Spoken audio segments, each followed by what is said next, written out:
Hello students, and once again welcome back to your online class. Today we have to cover the last part of this chapter, that is chapter number 2 of your supplementary reader book Moments, named The Adventures of Toto. It is written by Ruskin Bond. So let's come to the last page to cover the fourth part of this chapter. Come to page number 10th of your book.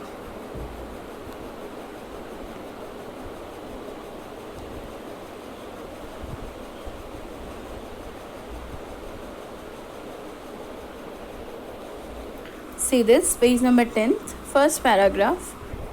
What we have seen yesterday, Toto, he loves to bath in hot water.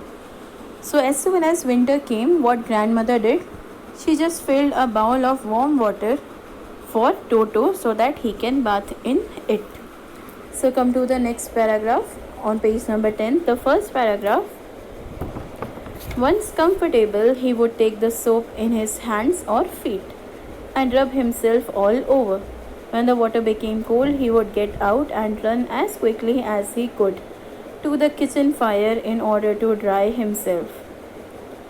अब टोटो क्या करता था, जब तक पानी गर्म हो और वो देख ले कि सही टेम्परेचर पर पानी वार्म है या गर्म है, तब तक वो अपने आप को बिल्कुल कंफर्टेबली उस हॉट वाटर में, उस टब में या फिर उस बड़े से बाउल में रखता था और अच्छे से अपने हैंड्स पर, अपने फीट पर सोप लगाकर वो बात करता था.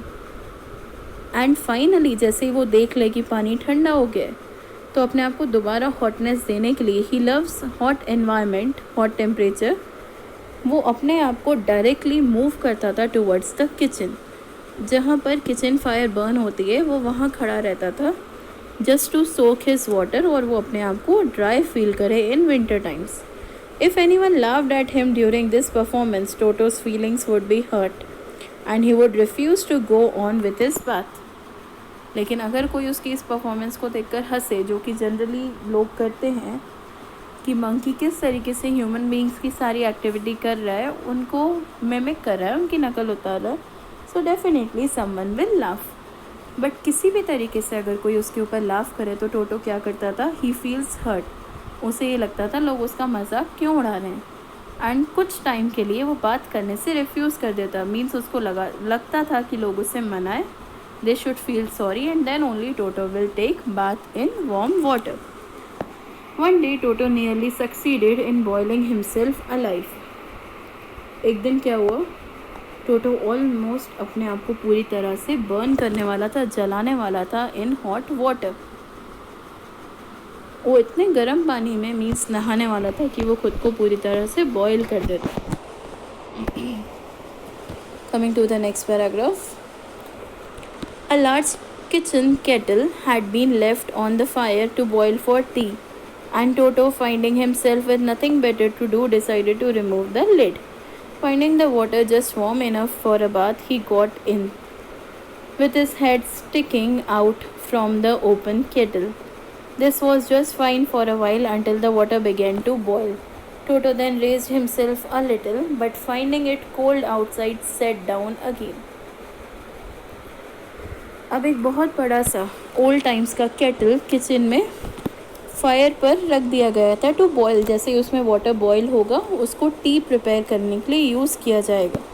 वो इतना बड़ा था केटल कि टोटो को जैसे ही दिखा कि किचन में कुछ गर्म हो रहा है, उसको डायरेक्टली लगा कि वो वाटर है, एंड जस्ट उसको चेक करने के लिए उसने उस केटल की लिड को ऊपर से उठाया, उसका जो कैप होता है, जो ढक्कन होता है with the lid, and he has seen what, कि वाटर बॉयल होना स्टार्ट हो गया है. एंड उसको चेक करने के लिए टोटो को समझ में नहीं आया कि वो किचन के शेल्फ पर ऊपर कैसे चढ़े, तो उसने डायरेक्टली अपना हेड उसमें डाल दिया उस केटल में. एंड उसे अच्छा लग रहा था कि वाटर की जो स्टीम है वो उसको डायरेक्टली मिल रही थी. उससे समझ में नहीं आ रहा था कि वाटर बहुत ज़्यादा बॉयल हो गया. एंड टोटो जब अपने आप को बाहर निकालने की कोशिश कर रहा था, बिकॉज वो अंदर ब्रीथ नहीं कर पा रहा था, तो उसने एक बार अपने आप को बाहर निकाला. बट उसे ये लगा बाहर का एनवायरनमेंट ज़्यादा कोल्ड है एंड अंदर उसको हॉटनेस या वार्मथ मिल रहा है. सो ही सेट डाउन अगेन, एंड उसने दोबारा अपना सर उसी केटल में रख दिया. He continued hopping up and down for some time until grandmother, arrived and hauled him half boiled out of the kettle. टोटो को जब अच्छा लगता था बाहर वो ब्रीथ करता था, जब उसको बाहर ठंड लगती थी दोबारा उस बॉयल वाटर में अपने हेड को डाल देता था। एंड उसने काफ़ी बार यही सेम चीज़ कंटिन्यू करी, हॉपिंग अप एंड डाउन, कभी अंदर कभी बाहर की तरफ जाता रहा, जब तक कि वहाँ पर ग्रैंड मदर नहीं आ गई एंड टोटो को स्टॉप नहीं करा। एंड उन्होंने क्या देखा कि टोटो का फेस हाफ बॉइल्ड हो गया, उसमें ब्लिस्टर्स आ गए एंड तब जाकर उन्होंने टोटो को प्रेशर से केटल के बाहर से निकाल दिया। Coming to next paragraph, if there is a part of the brain specially devoted to mischief, that part was largely developed in Toto. He was always tearing things to pieces whenever one of my aunts came near him. He made every effort to get hold of her dress and tear a hole in it. Now Ruskin Bond उन्होंने क्या बोला, अगर कोई brain में ऐसा part होता है जो कि सिर्फ और सिर्फ मिस्चीवियस हरकतें देने के लिए या बैड मिसचीव्स करने के लिए बना रहता है, तो वो पार्ट टोटो में बहुत ज़्यादा अच्छे से डेवलप्ड है। उसको उस पार्ट के अलावा कुछ और पार्ट शायद उसके ब्रेन में डेवलप्ड हुआ ही नहीं है, बिकॉज हर बार टोटो कोई ना कोई मिसचीव करके ग्रैंड मदर, ग्रैंड फादर, बाकी के सारे प्राइवेट जू एनिमल्स एंड आसपास के लोगों को परेशान करता रहता था। जब भी टोटो से मिलने कोई भी पर्सन आता था, like any of the neighborhood person or aunts of Ruskin Bond, वो जैसे ही टोटो के पास जाते थे, टोटो हर एक पॉसिबल फॉर्म बनाता था कि वो उन लोगों को परेशान करेगा एंड इनकी न्यू ड्रेसेस पर वो कोई ना कोई होल कर कर उनको टीयर कर ही देता था कि वो दोबारा उसको यूज़ भी ना कर पाए। इस अकॉर्डिंग टोटो या तो घर के मटेरियल्स को तोड़ता था गुस्से में, he tear off the things into pieces, जो भी कटलरी मटेरियल्स होते हैं या बेसिकली ग्लास मटेरियल्स होते हैं, एवरीथिंग ही यूज टू थ्रो अप और या फिर टीयर अप, या फिर वो किसी भी जो भी पर्सन घर पे आता था, स्पेशली लेडीज़ जो कि डरती हैं एनिमल से, उनकी ड्रेसेस में होल कर देता था एंड उनकी न्यू ड्रेसेस को स्पॉइल कर देता था। One day at lunch time, a large dish of pulao stood in the center of the dining table. We entered the room to find Toto stuffing himself with rice. My grandmother screamed and Toto threw a plate at her. One of my aunts rushed forward and received a glass of water in the face. When grandfather arrived, अब यहाँ पर क्या हुआ, एक दिन dining table पर lunch time पर means afternoon time पर एक बड़ी सी डिश में पुलाव सर्व किया हुआ था कि कोई भी पर्सन जो भी वहाँ डाइनिंग टेबल पर बैठेगा वो उस पुलाव को खाएगा। That's why it was kept in the centre of the dining table. लेकिन जैसे ही सब के सब means one of Ruskin Bond's aunt, grandmother and Ruskin Bond they entered, उन्होंने क्या देखा कि टोटो अपने आप को खुद से एक प्लेट में इतनी सारी राइस को स्टफ़ कर रहा है, उस प्लेट में भर रहा है। ग्रैंड मदर ने टोटो पर ज़ोर से स्क्रीम करा, गुस्से में चिल्लाया एंड टोटो ने उस वक्त क्या करा, उसने वही प्लेट उनके ऊपर फेंक दी, ज़ोर से ग्रैंड मदर के ऊपर पुलाव से भरी stuffed plate he through on her face. उसने जब वो उसने थ्रो करी तो क्या हुआ, वन ऑफ द आंट्स जो वहाँ पर आई थी उनमें से एक आंट वो टोटो के पास ग्रैंड मदर को बचाने के लिए उन्होंने रश किया एंड उनके फेस पर टोटो ने पानी से भरा हुआ बिल्कुल ग्लास ऐसे फेंक दिया, तो उनके फेस पर पूरा पानी गिर गया। एंड इस बीच क्या हुआ, grandfather arrived. Toto picked up the dish of pulao and made his exit through the window. We found him in the branches of the jackfruit tree, the dish still in his arms. He remained there all afternoon, eating slowly through the rice, determined on finishing every grain.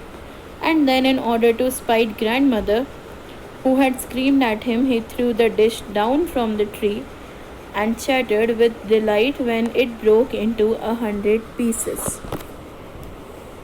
अब जो वो glass material का dish था, उस पूरे भरे हुए dish को टोटो वहाँ से एकदम से भागकर ग्रैंडफादर के अराइवल पर उस डिश ऑफ पुलाव को वो ले गया विंडो से एंड वहाँ पर जो ब्रांचेस थी उसमें से जैक फ्रूट ट्री की एक ब्रांच पर जाकर वो बैठ गया और उसने धीरे धीरे डिश में लगा हुआ हर एक राइस का जो दाना होता है, हर एक ग्रेन उसको पूरी तरह से खाकर फिनिश कर दिया, बिकॉज उसका मेन डिटर्मिनेशन यही था कि वो किस तरीके से पूरी प्लेट या पूरी डिश को, जो कि इतनी ज़्यादा हेविली भरी हुई थी सारे मेहमानों के लिए, गेस्ट के लिए, उसको ख़त्म कर दें। एंड जैसे ही उसने हर एक ग्रेन ख़त्म कर दिया, सारा का सारा राइस उसने खा लिया, देन ग्रैंड मदर के ऊपर अपना गुस्सा दिखाने के लिए टोटो ने क्या करा, ग्रैंड मदर ने उसके ऊपर चिल्लाया था एंड अभी तक उसके माइंड में वो गुस्सा भरा हुआ था। तो उस स्पाइट में, उस डेंजरस लुक में, उसने वो डिश के पूरी राइस को खाकर उस डिश को इतनी ऊंची ब्रांच से गिरा दिया। एंड फ्रॉम द ट्री जैसे ही वो ग्लास की बनी हुई डिश नीचे गिरी, वो ब्रोक हो गई ऑलमोस्ट 100 पीसेस में, उसके इतने छोटे छोटे पीसेस हो गए। एंड ये देखकर टोटो बहुत ज़्यादा खुश हो गया, डिलाइटफुल हो गया, और वो खुद के टीथ को चैटर करने लगा।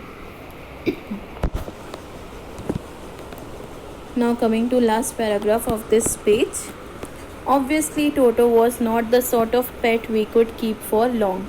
Even grandfather realized that we were not well-to-do and could not afford the frequent loss of dishes, clothes, curtains, and wallpaper. So grandfather found the Tonga driver and sold Toto back to him for only 3 rupees. अब जाकर Ruskin bond and उनकी family को पता चल गया था कि हर एक एनिमल को pet animal banana is not necessary, because सारे एनिमल्स टेम नहीं होते हैं, या फिर उनको कोई और ही कंट्रोल कर सकता है मारकर। तो ऐसे एनिमल्स के लिए उन्हें समझ में आ गया कि टोटो इस फैमिली का पेट एनिमल नहीं बन सकता, and for a long time तो वो बिल्कुल भी नहीं रुक सकता। ग्रैंडफादर को भी इस चीज़ का रियलाइजेशन हो गया, एंड उन सब ने डिसाइड करा कि वो टोटो को इस घर में नहीं रखेंगे, बिकॉज उन्हें बहुत ज़्यादा लॉस हुआ था, लॉस ऑफ डिशेस। उनके सारे के सारे ग्लास मटेरियल्स ऑलमोस्ट ब्रोक हो गए थे, उनके क्लोथ्स टोन अप हो गए थे, उनके कर्टन्स टोन अप हो गए, सारे के सारे वॉलपेपर्स, एंड जिस तरीके से भी वॉल्स डेकोरेटेड होती हैं वो सारी वॉल्स डिस्ट्रॉय हो चुकी थी। So grandfather finally found the same tonga driver जिनसे उन्होंने टोटो को परचेज करा था। He purchase Toto for 5 rupees, but उन्हें टोटो को कैसे भी अपने घर के बाहर निकालना था, तो in a loss he sold him for only 3 rupees back to the tonga driver. This is the real story of Ruskin Bond's home. And finally come to the glossary part, which you have to do, class. With this we have ended our chapter. I hope you have liked the chapter. So thank you and have a nice day.